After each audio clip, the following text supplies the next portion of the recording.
మాట్లాడినా కూడా ఎన్ని రకాల కాంట్రవర్సీస్ మాట్లాడి ఇక్కడ సభలో లేనటువంటి మోడీ గారి పేరు తీసుకున్నా కూడా నేను ఇక్కడ కూడా మాట్లాడలేదు, అబ్జెక్షన్ రేజ్ చేయలేదు అధ్యక్ష. ఎందుకంటే నాకు అవకాశం ఇచ్చినప్పుడు నేను మాట్లాడతా కాబట్టి నేను అవకాశం వచ్చినప్పుడు మాట్లాడాలని ఇక్కడ వెయిట్ చేస్తున్నా అధ్యక్ష. ఈరోజు మాట మొదలు పెట్టాను నేను ఏమన్నాను అధ్యక్ష, అదే విషయం మాట్లాడు. నేను ఆ సబ్జెక్టుకి వెళ్తాను, వెళ్లే ముందు బికాజ్ సీతక్క గారు మాట్లాడారు కాబట్టి. ఎందుకంటే అధ్యక్ష మహాత్మా గాంధీ గారు పక్క హిందువే. మహాత్మా గాంధీ గారు రామరాజ్యం గ్రామ స్వరాజ్యం కోరుకున్నారు. రామరాజ్యం గ్రామ స్వరాజ్యమే స్ఫూర్తిగా ఈరోజు MNREGSని ఈరోజు జీరామ్జీగా మేము మార్చి దాంట్లో అనేకమైనటువంటి మరి గ్రామాలకు అభివృద్ధి కోసం. ఎందుకంటే అధ్యక్ష ఇప్పుడు గ్రామాలలో గత 20 సంవత్సరాల క్రితం మీరు ప్రవేశపెట్టినప్పుడు ఉన్నటువంటి పరిస్థితులు వేరు, ఈరోజు ఉన్నటువంటి పరిస్థితులు వేరు అధ్యక్ష. ఈరోజు ఎంతోమంది యువత చదువుకున్నటువంటి యువత కూడా అక్కడికి వచ్చారు.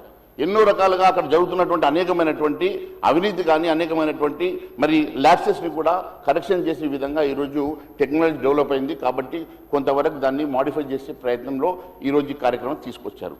ఈరోజు తీసుకొచ్చినటువంటి మీరు ఈరోజు మహాత్మా గాంధీ గ్రామీణ ఉపాధి పథకం పేరు Viksit Bharat guarantee for Rozgar and Ajeevika mission అంటే VBG రామ్జీగా పేరు మార్చారు.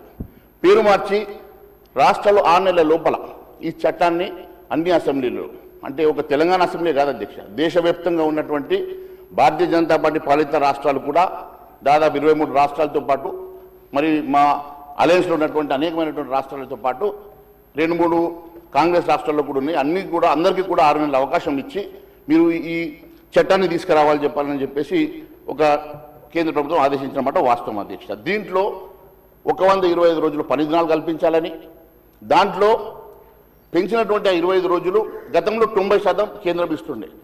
సీతక్క గారు 100% కేంద్రం ఇస్తుంది అన్నారు, వారు కరెక్షన్ చేసుకోవాలి అధ్యక్ష. 90% కేంద్రం ఇస్తుండే, 10% రాష్ట్రాలు ఇస్తుండే అధ్యక్ష. ఇప్పుడు ఏమైంది అధ్యక్ష, 25 రోజులు ప్లస్ ఈ 10 రోజులతో పాటు 35 రోజులకు గాను 50 రోజులు 15 రోజుల 10 దినాలు మీ మీద బర్డెన్ వేస్తుండొచ్చు. ఎందుకంటే రాష్ట్రాల కాంట్రిబ్యూషన్ కూడా ఉంటే రాష్ట్రాల పని దాంట్లో ఇన్వాల్వ్మెంట్ స్టార్ట్ అవుతుంది. అంటే ఈరోజు మీరు ఉపాధి హామీల కూలీల కోసం, రైతుల కోసం, రైతు కూలీల కోసం మీరు ఆ కొంత కాంట్రిబ్యూషన్ కూడా భరించడానికి ఇంత ఇబ్బంది ఎందుకు పడుతున్నారు అధ్యక్ష? అంటే ఈరోజు రాష్ట్రంలో ఉన్నటువంటి ఉపాధి హామీ కూలీలకు రాష్ట్ర ప్రభుత్వం కాంట్రిబ్యూషన్ ఇవ్వకూడదు అధ్యక్ష, మొత్తం కేంద్రమే ఇవ్వాలి అధ్యక్ష. కేంద్రం ఇస్తా ఉన్నది బడ్జెట్ ఏం తగ్గించలేదు అధ్యక్ష. కేంద్రం ఇచ్చినటువంటి బడ్జెట్ యాజ్ ఇట్ ఈస్గా ఇస్తూ పెంచిన పని దినాలకు గాను ఈరోజు ఉపాధి హామీ ఎందుకు మీరు ఇంటర్వెన్షన్ ఎందుకు? పెంచినటువంటి ఉపాధి హామీ పని దినాలకు గాను రాష్ట్ర ప్రభుత్వాన్ని కూడా కొంత కాంట్రిబ్యూట్ చేయమని చెప్పి అడిగినమాట వాస్తవం అధ్యక్ష. దానికోసము అసలు మేము కాంట్రిబ్యూషన్ చేయము, మొత్తం కేంద్రమే భరించాలా. పెంచిన 25 రోజులు పని దినాలు పెంచడం వల్ల ఎంతమందికి ఉపయోగపడుతున్న అంశాన్ని కూడా రాష్ట్ర ప్రభుత్వం పరిగణలోకి తీసుకోవాలి కదా అధ్యక్ష. అంతేకాకుండా అధ్యక్ష ఈరోజు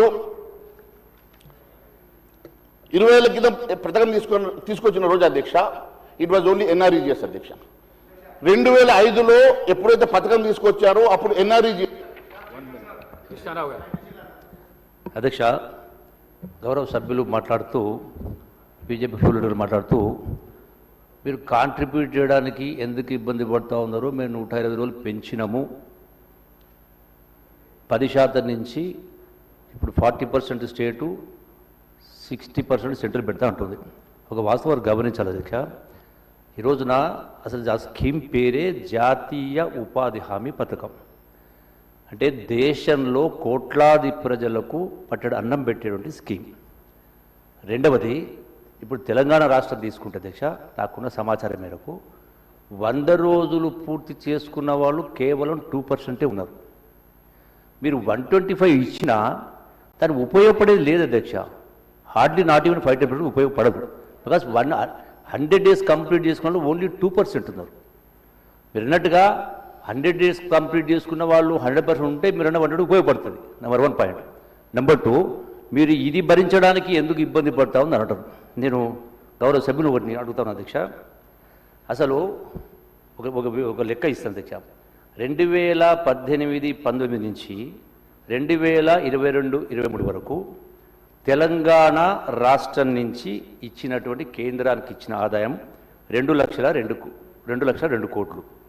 అట్లాగే ఆంధ్రప్రదేశ్ ఇచ్చింది 3,45,00,000. అట్లాగే తమిళనాడు ఇచ్చింది 6,16,00,000.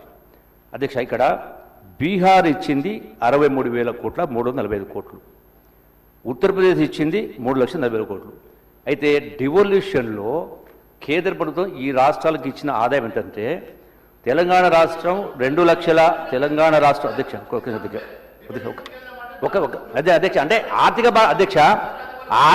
ఆర్థిక భారానికి సంబంధించి వారు ప్రస్తావించింది కాబట్టి అంటారా మీరు ఎందుకు ఇబ్బంది పడుతున్నారు బాధపడతా అన్నది మాట్లాడదాం.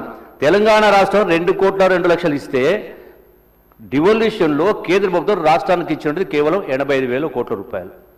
అట్లాగే ఇక్కడ బీహార్ నుంచి కేంద్రానికి వచ్చింది 63,000 కోట్లు, కానీ కేంద్రం నుంచి బీహార్కి ఇచ్చినటువంటిది 3,83,00,000 కోట్లు. అంటే ఎంత ప్రపోర్షనల్గా మోర్ దాన్ 10 times. అట్లాగే ఉత్తరప్రదేశ్ సంబంధించి 3,40,00,000 ఇస్తే ఉత్తరప్రదేశ్కు 7 లక్షల కోట్లు ఇచ్చింది కేంద్ర ప్రభుత్వం.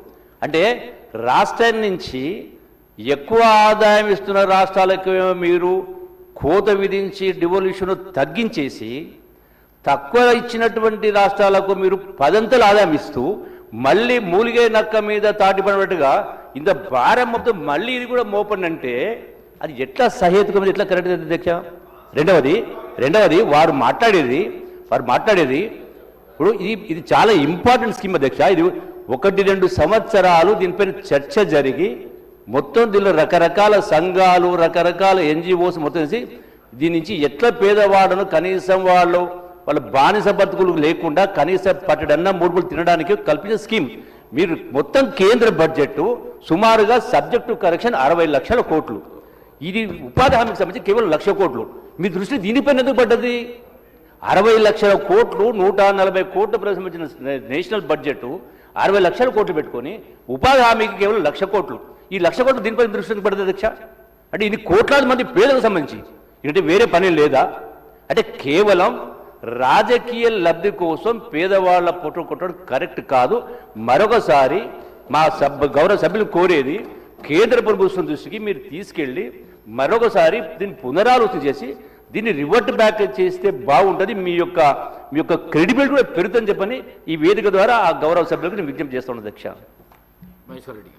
అధ్యక్ష, ప్రతి నిమిషం ఒకసారి ఇంత ఇంటర్వెన్షన్ చేస్తున్నటువంటి మంత్రి గారికి సబ్జెక్టు డివియేషన్ చేసి ప్రజల్ని డైవర్ట్ చేసేటువంటి టాక్టిక్స్ చేస్తూ ఉన్నారు. నిజంగా కూడా వారికి మరి ఏ విషయం డివల్యూషన్ ఆఫ్ ట్యాక్సెస్ విషయం వారు మాట్లాడారు కదా అధ్యక్ష, మరి వారికి బహుశా దాని మీద అవగాహన ఉందో లేదో.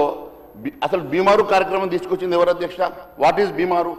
బీహార్, మధ్యప్రదేశ్, రాజస్థాన్, ఉత్తరప్రదేశ్కి వారి నాయకుడు రాజీవ్ గాంధీ గారు, ఇప్పుడు ఉన్నటువంటి ఆ నాయకుడికి తండ్రి, ఆయన ప్రధానమంత్రిగా ఉన్నప్పుడు తీసుకొచ్చినటువంటి బీమారు కార్యక్రమాన్ని తీసుకొచ్చింది కాంగ్రెస్ ప్రభుత్వం. మీరు ఆ రోజు ఆ బీమారు తీసుకొచ్చి దక్షిణ రాష్ట్రాలకు, ముఖ్యంగా ఈ ఆంధ్రప్రదేశ్, తెలంగాణ రాష్ట్రాలకు పూర్తిగా అన్యాయం చేసింది కాంగ్రెస్ ప్రభుత్వం. అది వారికి తెలుసో తెలియక మాట్లాడినట్టున్నారు, మరి కరెక్షన్ చేసుకోవాలి అధ్యక్ష. రెండోది అధ్యక్ష, అనేకమైనటువంటి అంశాలు మాట్లాడుకుంటూ ఏమన్నంటే ఉపాధి హామీకి బీమారుకు లింక్ పెట్టిండు. ఉపాధి హామీ ఏంటి, బీమారు ఎందుకు, మరి వారు కరెక్షన్ ఎందుకు చేసుకుంటలేరో దాని మీద మరి స్టడీ చేసి వచ్చిండ్రో కేవలం కాగితం ఇస్తే చదివినో నాకు తెలియదు అధ్యక్ష. ఈరోజు ఉన్నటువంటి రెండు అంశాలు అడుగుతా ఉన్నాను అధ్యక్ష. ఈరోజు నేను దేశవ్యాప్తంగా ఈ కార్యక్రమాన్ని తీసుకొచ్చి, ఈ జీరాంజీ కార్యక్రమాన్ని తీసుకొచ్చి దేశవ్యాప్తంగా ఉన్నటువంటి ఉపాధి హామీ కూలీలకి మేలు చేయాలని, వారి పని దినాలు పెంచాలని, వారికి క్వాలిటీ లైఫ్ ఇవ్వాలని చెప్పేసి తీసుకొస్తే మా మీద బడ్డను పడుతుందని చెప్పేసి మంత్రి గారు మాట్లాడుతున్నారంటే, అంటే రైతుల మీద, రైతు కూలీల మీద వారికి ఉన్నటువంటి ప్రేమ ఏ పార్టీతో? ఎన్నికల ముందు వీళ్ళే రైతు కూలీలకు సంవత్సరానికి 12,000 రూపాయలు ఇస్తామని చెప్పి మోసం చేసి ఇప్పటి వరకు ఇవ్వకుండా వీళ్ళు ఈ రోజు మళ్ళీ ఉపాధి హామీ మీద అదే అంశాన్ని మాట్లాడుతున్నారంటే కొంచెమన్నా వీరికి మరి మాట్లాడే ముందు ఆలోచన చేయాలని చెప్పి నేను అడుగుతా ఉన్నాను. ఈరోజు నేను ఒకటే అడుగుతా ఉన్నాను అధ్యక్ష. ఈరోజు I'm not yielding on this. ఈరోజు అధ్యక్ష, ఉపాధి హామీ చట్టం తర్వాత 2 దశాబ్దాల్లో గ్రామీణ జీవన ప్రమాణాల్లో ఎన్నో మార్పులు వచ్చినాయి అధ్యక్ష. ఎందుకంటే పేదరికం అధ్యక్ష 2011-12 భారతీయ జనతా పార్టీ అధికారంలోకి రాకముందు అధ్యక్ష రాష్ట్రంలో గ్రామీణ ప్రాంతంలో పేదరికం 25.7% ఉంటుంది అధ్యక్ష. భారతీయ జనతా పార్టీ అధికారంలోకి వచ్చిన తర్వాత అది 4.86%కి పడిపోయింది అధ్యక్ష. అది 2023-24. ఇది నేను చెప్తున్న మాటలు కాదు అధ్యక్ష, ఇది MPCE monthly per capital consumption expenditure NABARD